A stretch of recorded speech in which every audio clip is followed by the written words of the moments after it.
नमस्कार. अडीच्या बातमीपत्रात मी विनायक घोडे आपलं स्वागत करतो. सुरुवातीला एक नजर ठळक बातम्यांवर. शिवसेनेच्या एका सदस्याबरोबर घनिष्ठ संबंध प्रस्थापित करण्याचा आपण प्रयत्न केल्याची डेव्हिड हेडलीची कबुली. मुंबईत राहत असलेल्या ज्यू आणि इस्रायली लोकांना लष्कर ए तैयबानं लक्ष्य केलं होतं असाही डेव्हिड हेडलीचा गौप्यस्फोट. पालघर विधानसभा पोटनिवडणुकीसाठी उद्या होणार मतदान.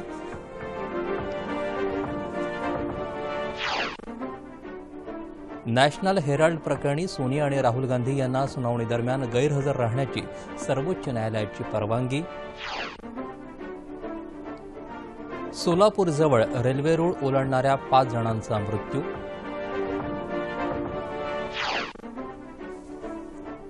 दक्षिण आशियाई क्रीडा स्पर्धेत भारताची आतापर्यंत 144 सुवर्णपदकांची कमाई. एकूण पदक संख्या पोहोचली 244 वर.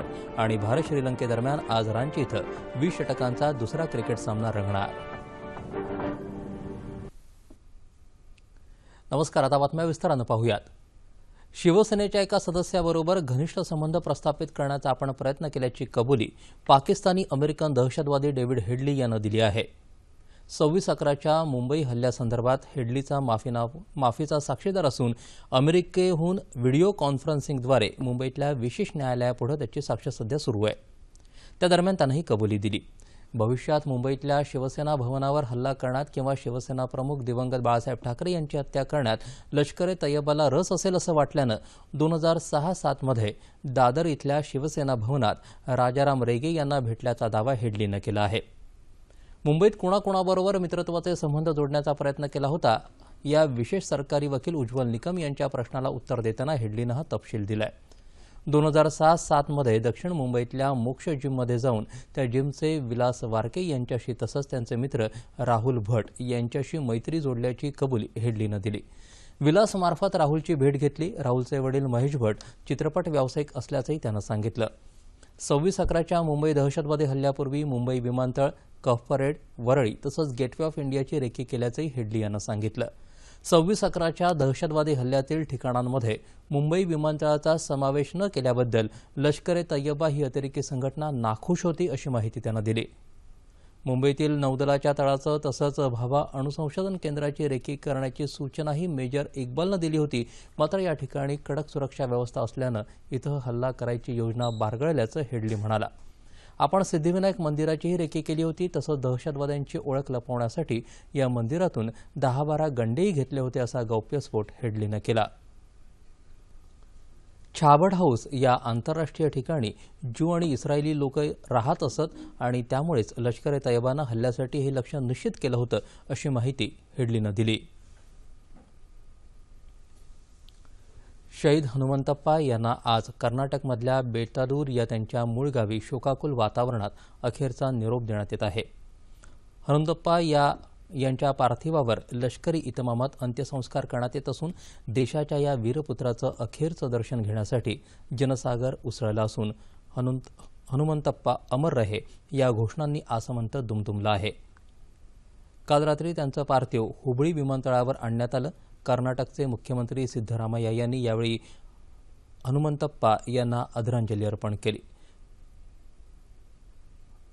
शहीद हनुमंतप्पा यांच्या कुटुंबियांना 25 लाख रुपये जमीन तसंच कुटुंबातील एका व्यक्तीला नोकरी देण्यात येईल असं सिद्धरामय्या यांनी सांगितलं.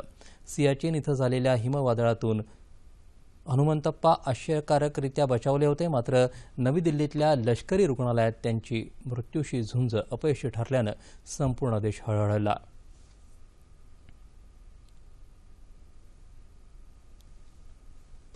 विश्वाच्या रहस्यातील अनेक खगोलीय गुपितं उलगडू शकणाऱ्या गुरुत्वाकर्षण लहरींचा शोध लागल्याची घोषणा भौतिक शास्त्रज्ञांनी केली. अमेरिकेतील वॉशिंग्टन इथं laser interferometer gravitational wave observatory अर्थात लिगोतर्फे घेण्यात आलेल्या पत्रकार परिषदेत ही घोषणा करण्यात आली. पुण्यातील आयुका संशोधन संस्थेत तसंच लंडन, पॅरिस इथंही एकाच वेळी ही घोषणा करण्यात आली. या शोधामुळे महान शास्त्रज्ञ अल्बर्ट आइन्स्टाईन यांनी आपल्या सापेक्षवादाच्या सिद्धांतामध्ये या लहरींबाबत केलेलं भाकीत तब्बल 100 वर्षांनंतर खरं ठरलंय. गुरुत्वाकर्षण लहरींचा शोध या शतकातील आधुनिक विज्ञानातील मैलाचा दगड ठरलाय. अमेरिकेतील 2 लिगो प्रयोगशाळा तसंच इटालीतील व्हर्गो या प्रयोगशाळांमध्ये संयुक्तरित्या गुरुत्वाकर्षण लहरींची नोंद करण्यासाठी प्रयोग केले गेले. अवकाशातील मोठ्या वस्तुमानाच्या घटकांमध्ये वेगानं होणाऱ्या प्रक्रियेतून अवकाश आणि काळाच्या पटलावर तरंग उमटतात. या तरंगांनाच गुरुत्वाकर्षण लहरी असं म्हणतात. या लहरींचा वेग प्रकाशा एवढाच असतो. या नव्या शोधामुळे विश्वाच्या भूतकाळात डोकावणं शास्त्रज्ञांना शक्य होईल. विख्यात खगोलशास्त्रज्ञ स्टीफन हॉकिंग तसंच विख्यात खगोलशास्त्रज्ञ डॉक्टर जयंत नारळीकर आणि ज्येष्ठ अणुशास्त्रज्ञ डॉक्टर अनिल काकोडकर यांनीही या शोधाबद्दल शास्त्रज्ञांचं अभिनंदन केलं आहे. पंतप्रधान नरेंद्र मोदी यांनी या शोधात सहभागी असणाऱ्या भारतीय शास्त्रज्ञांचं अभिनंदन केलं आहे. तसंच भारतात लिगो प्रयोगशाळेची स्थापना करण्यात येईल अशी घोषणाही केली आहे. दरम्यान गुरुत्वाकर्षण लहरींच्या शोधात पुण्यातील आयुका या संशोधन संस्थेतील शास्त्रज्ञ डॉक्टर संजीव धुरंधर यांनी मोलाची भूमिका बजावली आहे. त्यांच्या नेतृत्वाखालील भारतीय शास्त्रज्ञांच्या चमूनं लहरींबाबत अचूक नोंदींचं तंत्र विकसित केलं. तसंच या लहरींच्या स्रोत असलेल्या कृष्णविवरांच्या वस्तुमानाची निश्चिती करण्यातही मोलाचं योगदान दिलं आहे. 2 ब्लॅक होल्स ते असे गोल गोल फिरतात आणि मग ते एका भोवती फिरतात आणि मग ते बर्ज होतात, कारण त्याच्यामधून एनर्जी जाते आणि मग ते एकदम एका याच्यामध्ये येतात. तर असे एवढे मोठे ब्लॅक होल्स 30 पट म्हणजे सूर्याच्या 30 पट किंवा साधारण त्या ह्याचे इतक्या मासचे ते एकदम झालेले आहेत. असा पहिलाच आपल्याला असा डायरेक्ट शोध लागलेला आहे.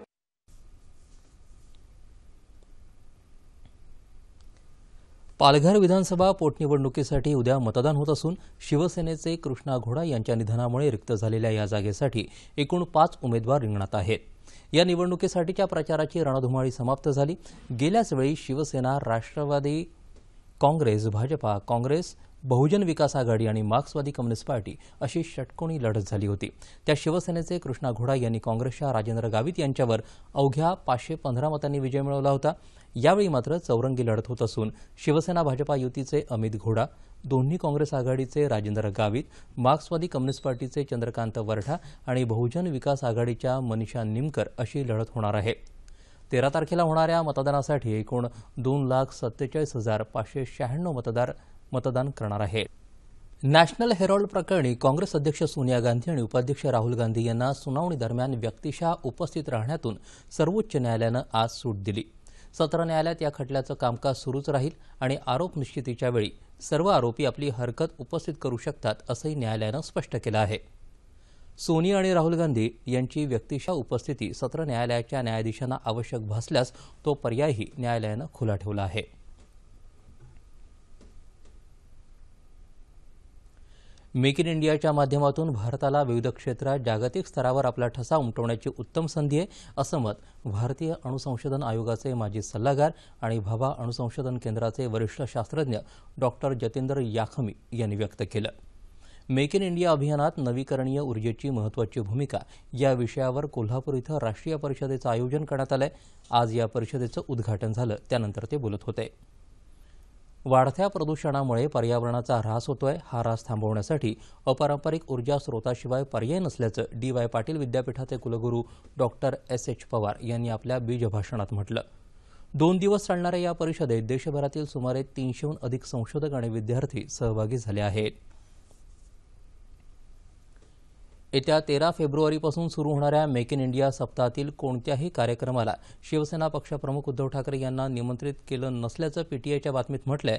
पंतप्रधान नरेंद्र मोदी यांच्या हस्ते उद्या मुंबईतील वांद्रे कुर्ला संकुलातील MMRDA मैदानावर मेक इन इंडिया कार्यक्रमाचं उद्घाटन होणार आहे. त्यानंतर वरळी इथल्या नॅशनल स्पोर्ट्स क्लब इथं होणाऱ्या कार्यक्रमालाही पंतप्रधान उपस्थित राहणार आहेत. पंतप्रधानांच्या उपस्थितीत महालक्ष्मी रेसकोर्स इथं होणाऱ्या भोजन समारंभासाठी देश आणि परदेशातील सुमारे 800 मान्यवरांना निमंत्रित केल्याचं महाराष्ट्राचे मुख्य सचिव स्वाधीन क्षत्री यांनी सांगितलं. दरम्यान उद्धव यांना या भोजनाचं निमंत्रण देण्यात आलं नसल्याचं एका शिवसेना नेत्यानं सांगितलं. मात्र उद्धव ठाकरे इतर 3 कार्यक्रमांना उपस्थित राहणार असल्याचं मुख्यमंत्री कार्यालयानं प्रसिद्ध केलेल्या पत्रकात म्हटलं आहे. 14 फेब्रुवारी रोजी गिरगाव चौपाटीवर होणाऱ्या महाराष्ट्र रजनी कार्यक्रमाला तसंच 15 फेब्रुवारी रोजी होणाऱ्या महाराष्ट्र दालन कार्यक्रमाला उद्धव ठाकरे प्रमुख पाहुणे म्हणून उपस्थित राहणार आहेत. 18 फेब्रुवारी रोजी होणाऱ्या मेक इन इंडिया चर्चासत्रात ते सहभागी होणार असल्याचं या पत्रकात म्हटलं आहे. स्वच्छ भारत अभियानामुळे पर्यटन क्षेत्राला सुद्धा नवसंजीवनी मिळू शकते हे दिसून येत आहे. कोल्हापूरच्या श्री महालक्ष्मी मंदिरात स्वच्छ भारत अभियानामुळे नवीन ऊर्जा मिळवत कोल्हापुरातील पर्यटन स्थळं आता अधिकाधिक स्वच्छ ठेवण्यावर भर देण्यात येत आहे. कोल्हापूर पर्यटन जिल्हा म्हणून प्रसिद्ध आहेच, परंतु आता तो स्वच्छ पर्यटन जिल्हा म्हणून ओळख बनवतोय. कोल्हापूरला लाखो पर्यटक दरवर्षी भेट देत असतात. महालक्ष्मी मंदिर हे धार्मिक पर्यटनाचं मुख्य आकर्षण इथे आहे.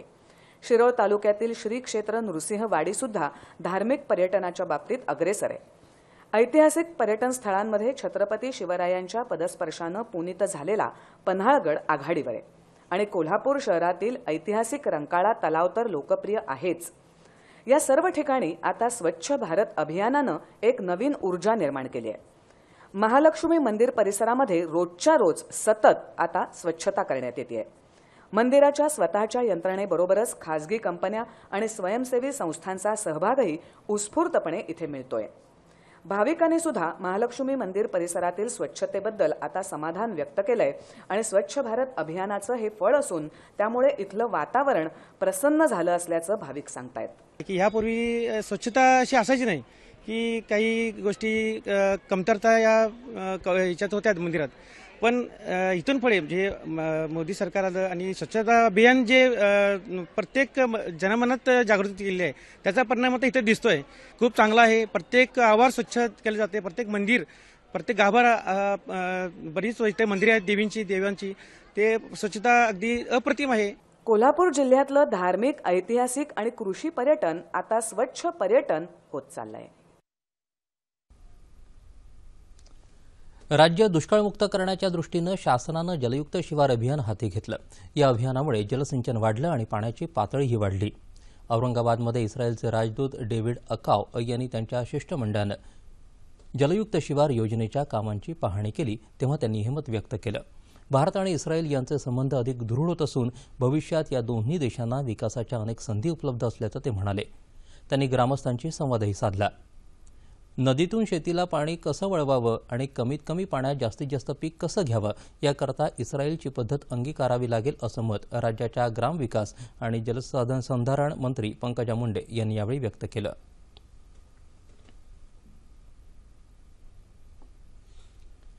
प्रक्रिया उद्योग आणि पर्यटनावर जास्तीत जास्त भर देऊन राज्यातील कृषी अर्थव्यवस्था बळकट करणं आवश्यक आहे असं मत अर्थराज्यमंत्री दीपक केसरकर यांनी व्यक्त केलं.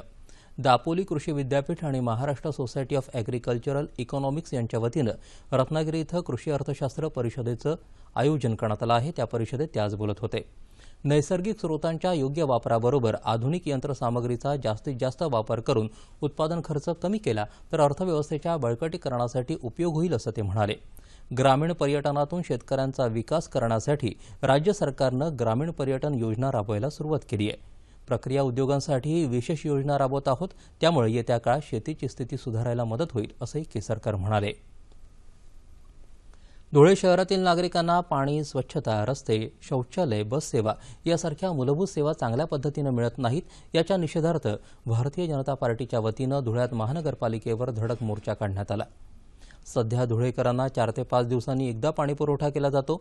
उन्हाळ्यात परिस्थिती अधिक गंभीर होणार आहे. राज्य शासनानं धुळे पालिकेला 46 कोटींचं अनुदान दिलं आहे, परंतु त्यामधून अद्याप कोणतंच काम केलेलं नाही असा आरोप भाजपाचे जिल्हाध्यक्ष अनुप अग्रवाल यांनी यावेळी केला.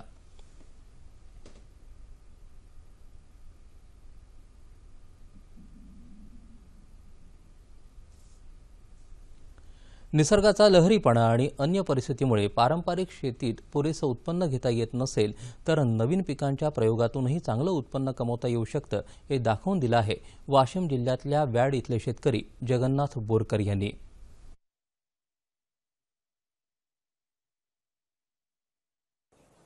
वाशिम जिल्ह्यातल्या व्याड इथले शेतकरी पारंपरिक शेती करत असत, पण निसर्गाच्या अवकृपेमुळे उत्पन्नात हळूहळू घट होऊ लागली. त्यामुळे इथल्या शेतकऱ्यांनी सिमला मिरचीचं उत्पादन करण्याचं ठरवलं. इथले जगन्नाथ पंढरी बोरकर या शेतकऱ्यानं कृषी खात्यामार्फत शेडनेट घेऊन 20 गुंठ्यात मल्चिंग पेपर वापरून सिमला मिरचीची लागवड केली. सेंद्रिय खताचा वापर करून कमी पाण्यात योग्य ठिबक सिंचनाचं नियोजन करून सिमला मिरचीचं पीक बहरवलं. बाजारात या मिरचीला 20 ते 30 रुपये प्रति किलो इतका भाव मिळत असून बोरकर यांना सिमला मिरचीच्या पिकातून आतापर्यंत 50,000चं उत्पन्न मिळालं आहे. सेंद्रिय शेतीच्या माध्यमातून शिमला मिरचीचं उत्पन्न सतत 3 वर्षे झाले घेत आहो. यावर्षी माझे 3 तोडे झालेले 30,000चे तोडा झालेला आहे आणि साधारण अजून 2.5 ते 3 लाख उत्पन्न होईल अशी मला अपेक्षा आहे. त्यांना छाननीसाठी कृषी खात्याकडून 2 लाखांच्या अनुदानावर पॅक हाऊस मिळालं. पॅकिंग ग्रेडिंग आम्ही अशा चांगल्या प्रकारे त्याच्यात पॅक हाऊसमध्ये छाननी करून पॅकिंगची व्यवस्था करत आहोत. सिमला मिरचीची ही शेती व्याडसोबतच जिल्ह्यात अन्य गावातल्या शेतकऱ्यांनाही प्रेरणादायक ठरू शकते यात शंका नाही. सोलापूरमध्ये आसरा पुलाजवळ रेल्वे रूळ ओलांडणाऱ्या 5 जणांचा काल रेल्वेची ठोकर बसून जागीच मृत्यू झाला. ही घटना मध्यरात्रीच्या सुमाराला घडल्याचा प्राथमिक अंदाज आहे. हे 5 जण कोण आहेत ते रेल्वे रुळाकडे कशाला गेले होते याची माहिती अद्याप मिळालेली नाही. मृतांकडे सापडलेल्या कागदपत्रानुसार हे 5 जण कर्नाटकामधले असावेत असा कयास आहे. विजापूर नाका पोलीस ठाण्याचे अधिकारी आणि कर्मचाऱ्यांनी पंचनामा करून मृतदेह ताब्यात घेतले आहेत.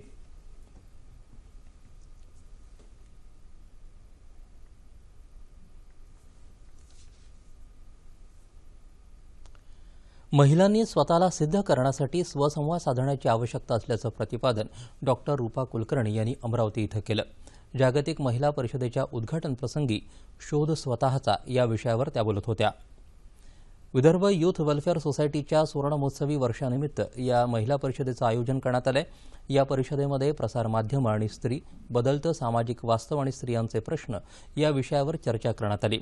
महिलांनी स्वतःच्या हिमतीवर पुढे येऊन काम करावं, कुठल्याही क्षेत्रात तडजोड न करता चांगल्या प्रकारे यश मिळवता येतं असं मत चित्रपट अभिनेत्री मृणाल कुलकर्णी यांनी यावेळी व्यक्त केलं.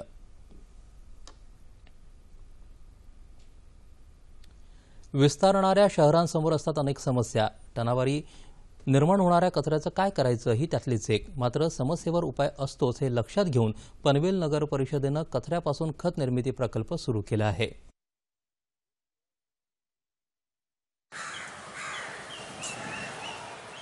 वेगानं होणारं शहरीकरण सोयीसुविधांबरोबरच अनेक प्रश्न निर्माण करतं. रोज गोळा होणाऱ्या कचऱ्याची विल्हेवाट हा एक जटिल प्रश्न. क्षेपणभूमी अर्थात डम्पिंग ग्राउंडची क्षमता संपल्यावर हा कचरा टाकणार कुठे? पनवेल नगर परिषदेनं याच प्रश्नाचं उत्तर शोधलं आहे. शहरात तयार होणारा कचरा शहरातच जिरावा यासाठी पालिका प्रशासनानं कचऱ्यापासून खत निर्मिती सुरू केली आहे. जो कचरा निर्मिती होते त्याच ठिकाणी विल्हेवाट लागणं कशी आवश्यक आहे हे आम्ही लोकांना पटवून दिलं. यासाठी आम्ही जे नगरपालिकेचे वॉर्ड्स आहेत त्या ठिकाणी उपलब्ध ओपन स्पेसेस किती आहेत हे व्हेरीफाय केलं. या दृष्टीने शहरामध्ये आम्हाला 63 ठिकाणं अशी सापडली की ज्या ठिकाणी त्या एरियामध्ये तयार झालेला कचरा तिथेच आपल्याला जिरवता येईल. म्हणजे प्रत्येक सोसायटीमधून ओला कचरा वेगळा करायचा आणि हा जो कचरा आहे ह्या ओपन स्पेसेसमध्ये आम्ही काही खतकुंड्या बांधलेल्या आहेत त्या खतकुंड्यांमध्ये आम्ही तो टाकतो. या उपक्रमात कचरा वेचक महिलांचीही मदत प्रशासन घेणार आहे. घनकचरा वर्गीकरणावर विशेष भर दिला जाईल. शहरात खतकुंड्या बांधून त्यात ओला कचरा टाकण्यात येईल. लोखंडी जाळीने या कुंड्या झाकल्यामुळे कचरा पुन्हा रस्त्यावर येणार नाही. वेगवेगळा कचरा करणार आहोत त्याच्यामुळे ओला कचरा जर नसेलच तर जनावरं नॅचरली ते तिथे शोधायला जाणार नाही किंवा कुंड्या नसतील तर जनावरांना ही स्पॉट मिळणार नाही. ओल्या कचऱ्यापासून खत निर्मिती आणि सुका कचरा हा आपण वेगळ्या प्रकारे वेगळ्या शेडमध्ये आणून रॅक पिकर्स थ्रू तो रिसायकलिंगला पाठवणार आहोत आणि उरलेला जो काही थोडाफार 10-20% कचरा असेल तो तेवढाच जो रिसायकलेबल होऊ शकत नाही, ज्याच्यापासून खत निर्मिती होऊ शकत नाही, असा कचरा फक्त आपण डम्पिंग ग्राउंडला पाठवतो. कचरा विल्हेवाटीवर होणारा खर्च वाचवण्यात यश येईल. रस्ते स्वच्छ राहतील आणि आरोग्याच्या समस्या कमी होतील.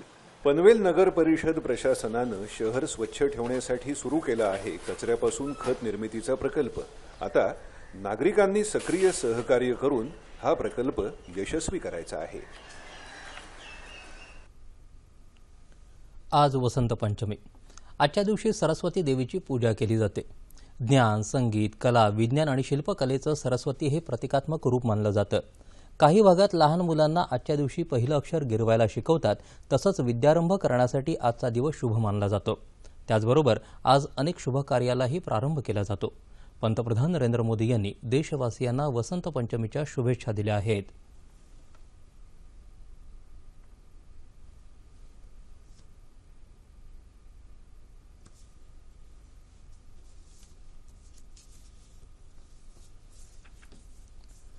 गुवाहाटी इथं सुरू असलेल्या दक्षिण आशियाई क्रीडा स्पर्धेत 144 सुवर्णपदकांची कमाई करत भारत पदतालिकेत अव्वल स्थानावर आहे.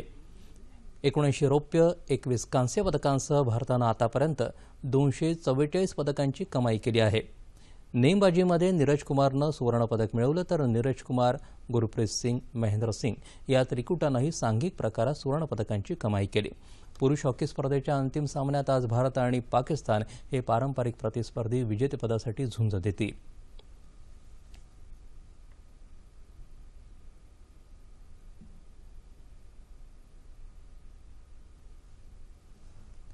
भारत श्रीलंका दरम्यान आज रांची इथं दुसरी T20 क्रिकेट लढत रंगणार आहे. 3 सामन्यांच्या मालिकेत बरोबरी साधण्याचं आव्हान भारतासमोर आहे.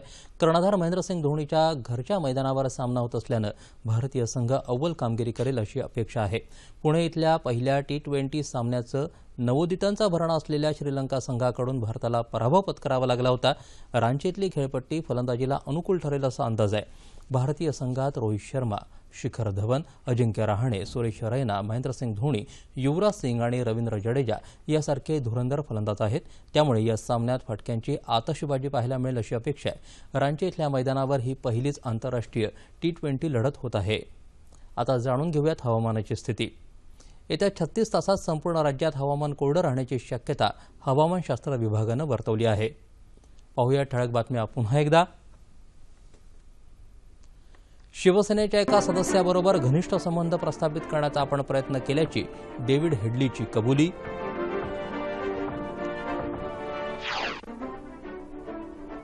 मुंबईत राहत असलेल्या ज्यू आणि इस्रायली लोकांना लष्कर-ए तैयबानं लक्ष्य केलं होतं असाही हेडलीचा गौप्यस्फोट. पालघर विधानसभा पोटनिवडणुकीसाठी उद्या होणार मतदान.